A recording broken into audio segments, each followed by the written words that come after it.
કે અલ્પેશજી ઠાકોર સાહેબને કે આજના પ્રસંગે ઉદ્બોધન કરશે. બોલો.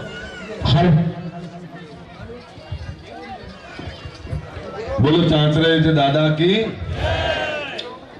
આજના ભાઈ શ્રી મંગલસિંહના સેવાનિવૃત્તિના કાર્યક્રમમાં એમના સન્માનમાં ઉપસ્થિત ગુજરાત સરકારના બેટા ભાઈ ગુજરાત સરકારના મંત્રી આપણા નેતા સ્વરૂપજી ઠાકોર, આપણા જ નેતા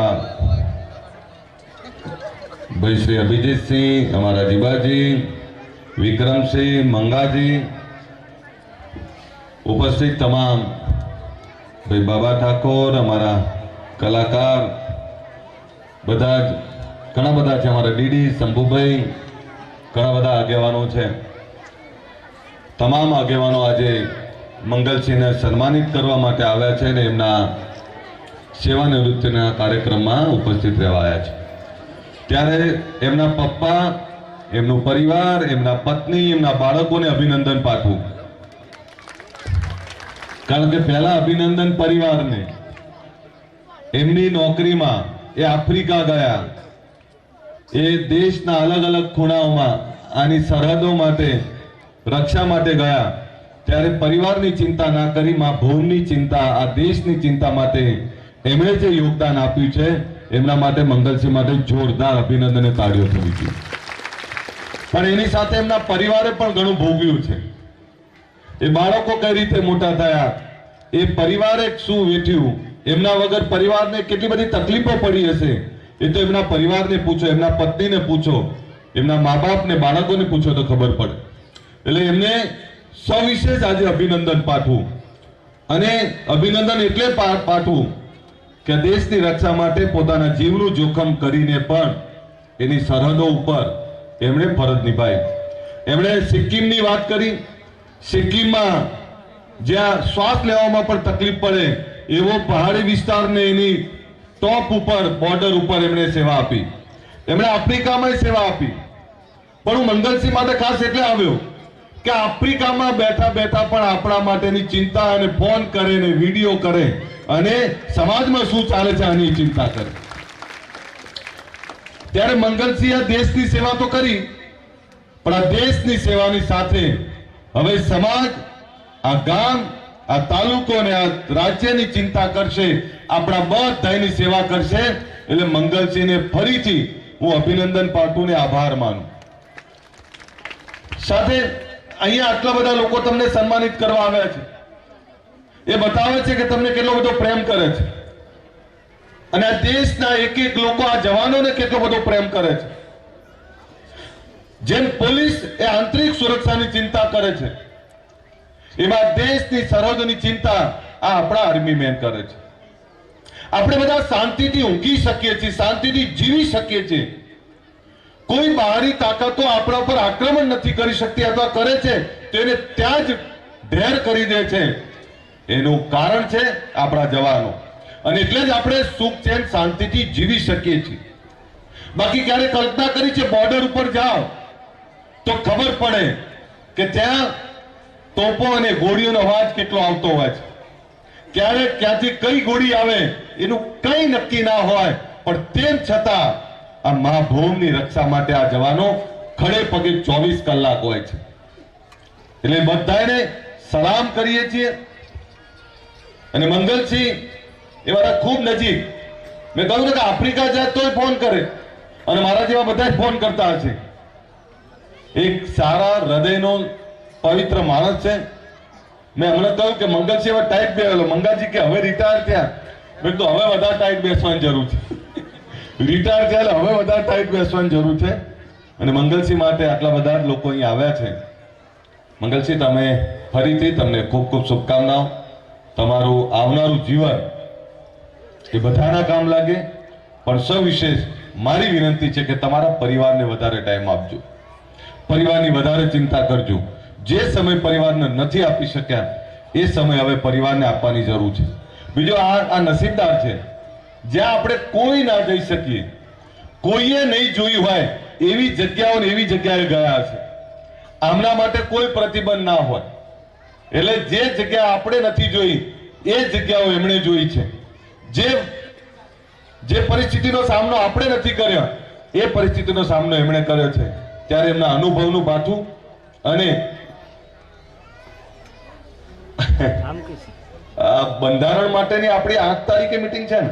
ના, કાલે હું થોડો હળમળામાં હતો તો પેલું સામાન લેવા દો. હા, આજે પેલું સિયાસામાં અડધું હતું. પણ મંગલસિંહને ફરીથી શુભકામનાઓ. હવે સમાજની વાત કરું. ઘણા બધા એવું થાય કે બંધારણો બને છે. ફોન કરું તો આ બંધારણો કેમ? અને જે બંધારણ બને છે હવે તો આપણું બંધારણ આપણે જે નક્કી કરીએ છીએ, આપણે મળીએ, એની તમામ સમાજો ચર્ચા કરે, તમામ સમાજો આપણામાંથી શીખે ને એવું કે હવે આ ક્ષત્રિય ઠાકોર સમાજમાંથી, આ સમાજમાંથી શીખવા જેવું છે. ત્યારે બંધારણ એટલે જરૂરી છે કે પૈસાવાળા કોઈ ખર્ચો કરે, ચલો પોસાય. કોઈ અધિકારી કર્મચારી દીકરો દીકરી એના લગ્નમાં કોઈ ખર્ચો કર્યો તો પોસાય. પણ દેખાદેખીમાં એવા નિયમો, એવા લગ્નના ખર્ચાઓ કરે, એવા નિયમો બને જેના કારણે જેની જોડે કઈ નથી અથવા જે તકલીફ વેઠી અને જિંદગી કાઢતા હોય એવા લોકોએ પણ ક્યાંક દેવાદાર બનવું પડે છે. એટલે ઘણીવાર એવું થાય કે લાંબા જોડે ટૂંકો જાય, મરે નહીં તો માદો થાય. લગ્નના દેવાઓ થાય, વ્યાજે લે, ખેતી ક્યાંક ગીરવે મૂકે, ક્યાંક ખેતી વેચે. તો એવા પ્રસંગોથી આ સમાજને કઈ ના મળે. કોઈ માદું પડ્યું હોય તો માદો થવાનો ખર્ચ 25,000 હોય, પણ એની ખબર કાઢવા બધાને બોલાવે અને એના કહુંબા પાણીમાં 2-3 લાખ વાપરી નાખે. તો સમાજે જો આગળ આવવું હોય, સમાજમાં સમૃદ્ધિ લાવવી હોય, સમાજમાં 2 પૈસા બચાવવા હોય અને સમાજમાં તમામ લોકોને સુખી જોવા હોય, અને સમાજ એટલે શું? તો સમાજ એ હાથીનો પગ છે. ગમે એટલો મોટો ભૂપ હોય, આ સ્વરૂપજી મિનિસ્ટર બની બેઠા, અમે ધારાસભ્ય બની બેઠા હોય, પણ સમાજમાં તો નીચે પગે પલાઠી વાળીને જ બેસવું પડે. ત્યાં તો આપણા હમણાં આગેવાન બતાવ્યા ને, એ આપણા આગેવાન જ આપણું બધું કહેવાય. જેમ ઘરમાં જઈએ, અહીં શહેર તમારા શહેરમાં જીબાજી ગમે એટલી વાતો કરે, પણ જયારે સમાજની વાત આવે ત્યારે માતાના મઢમાં તો છેલ્લે જ બેઠા હોય. હું જઉં ને તો મારા ગામમાં મારું ના ચાલે, મારા ઘરમાં, મારા કુટુંબમાં મારું ના ચાલે. ત્યાં તો નીચે જ બેસવું પડે, ત્યાં છેલ્લે બેસવું પડે, આગળ ના બેહાય.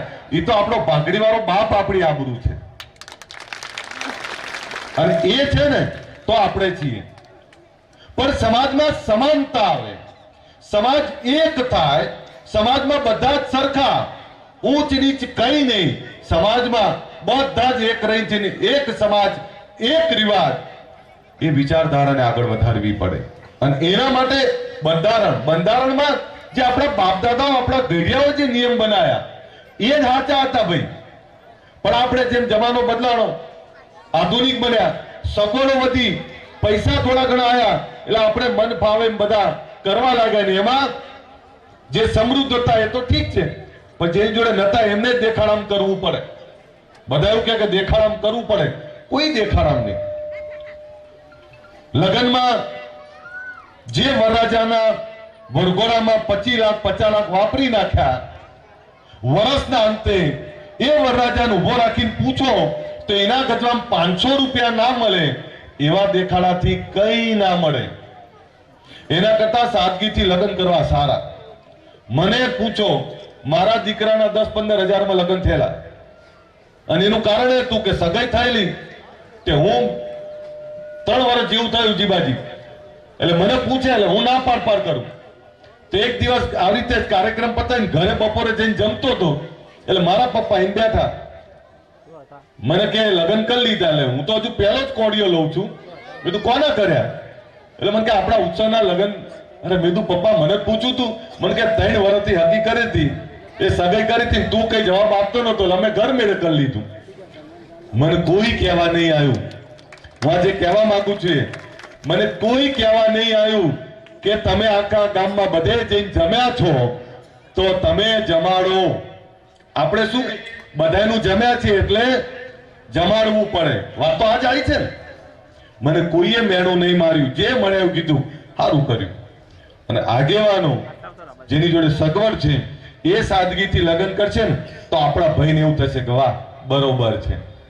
આપણો સમાજ એ ઊંચ નીચનો ભેદભાવ ના રાખવાનો પડે. ભાઈઓ ભાઈઓ જ હોય અને ભાઈઓ વચ્ચે કોઈ એકબીજાને મેળા ના મારવાના હોય. ત્યારે બંધારણ એવું બને કે જેનાથી સમાજમાં બે પૈસા બચે. અને સમાજ એટલે શું? તમે, હું, આપણે બધા સમાજ છે. તમારી જોડે પૈસા પડ્યા છે તો એ સમાજ જોડે પૈસા છે. તમારો દીકરો કે દીકરી અધિકારી કર્મચારી બનશે ને તો એ સમાજ છે. સમાજ કોઈ એક વ્યક્તિ નથી, આખો સમૂહ એ સમાજ છે. અને એટલે જ બંધારણ એવું બને જેમાં ખોટા ખર્ચા ના થાય, ખોટા દેખાડા ના થાય, કોઈ દેવામાં ના ડૂબે, બધાના નિયમો સરખા, બધા એક સરખો નિયમ પાળવો, એનું નામ બંધારણ. એટલે એક એવું બંધારણ જ્યારે 8મી તારીખે આપણે અહીં મળવા જઈ રહ્યું છે ત્યારે હું તમને બધાને શુભકામના પાઠવું છું.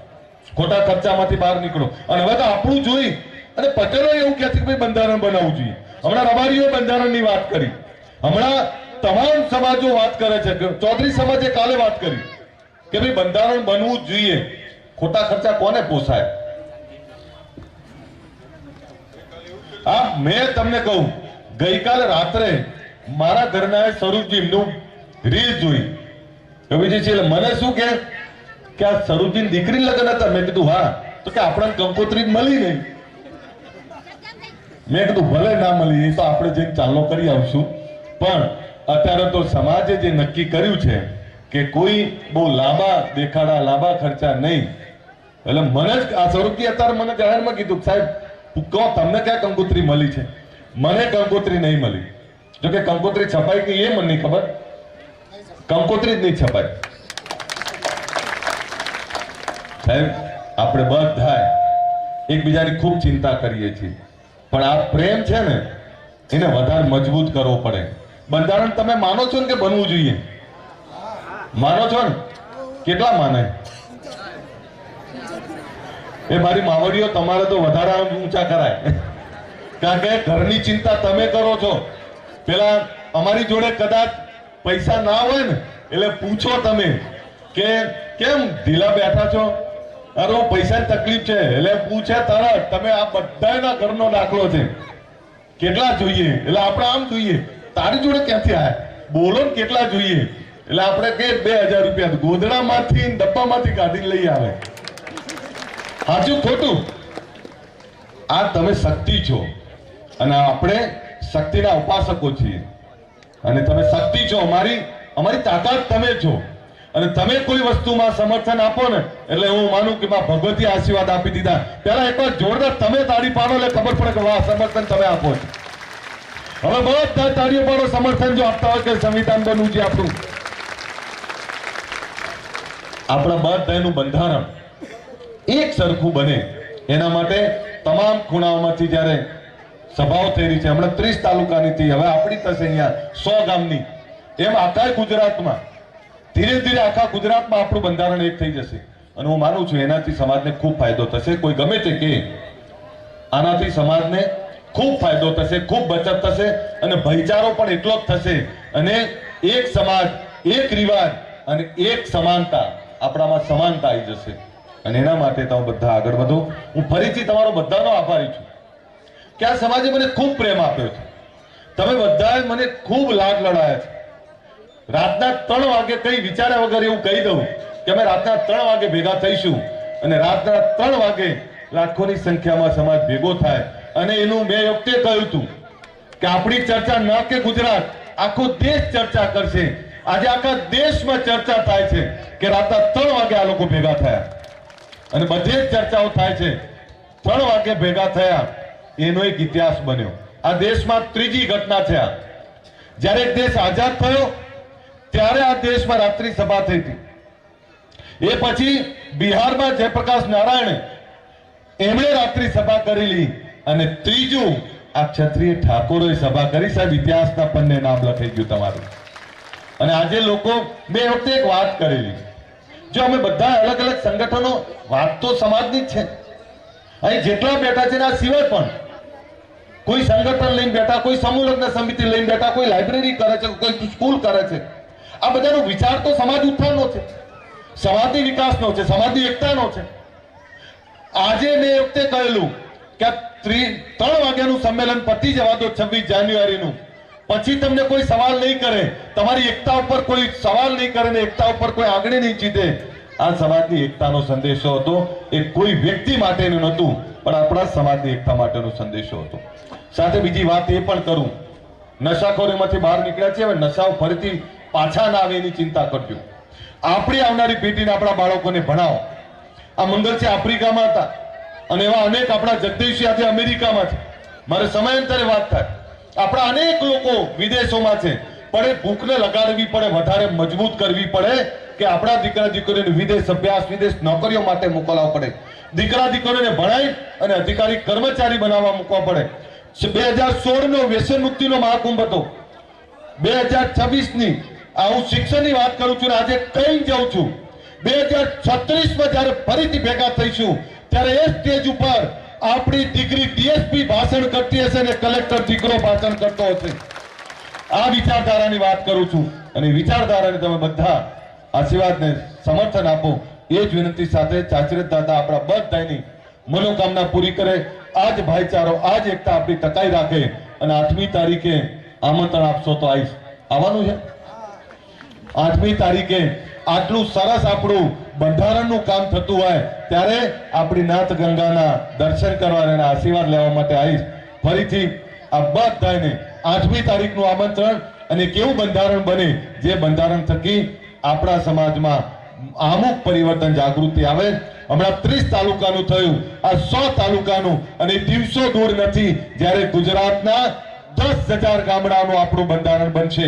એના માટેની આ શરૂઆત છે ને એના માટેની તમે તૈયારી કરી રહ્યા છો. ફરીથી આ બધાનો આભાર. મંગલસિંહને ફરીથી વિનંતી કરું, પરિવારને સમય આપજો. હમણાં બીજી કોઈ કૂટમાં ના પડતા, કોઈ બીજી ચિંતા ના કરતા.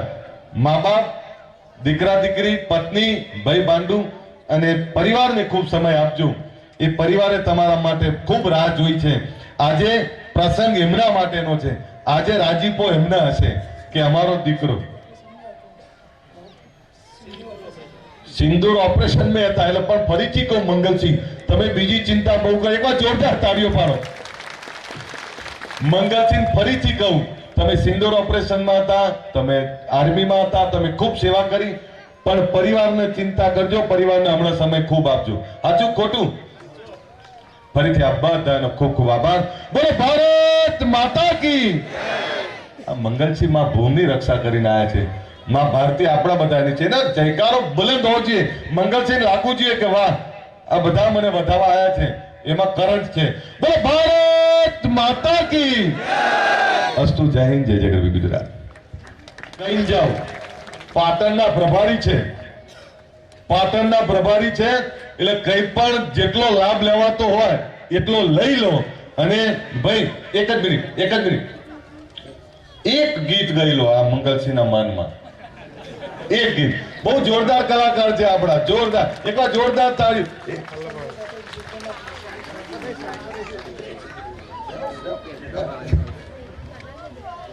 જય હિન્દ, જય માતાજી. મારો વિષય બોલવાનો નથી, મારા બાપુને ખબર છે, સાહેબને ખબર છે, ગાવાનો છે. એ રજવાડી સિએ હમે મોન ભેરરીએ અલ્યા ક્ષત્રિય આવે જો મેરે કે. ખાસ અમારા મંગલસિંહ સાહેબ માટે જોરદાર તાળીઓ થઈ જાય ભાઈ. હમ જીએંગે और मरेंगे हे वतन तेरे लिए दिल दिया है जा भी देंगे हे वतन तेरे लिए. जय माताजी.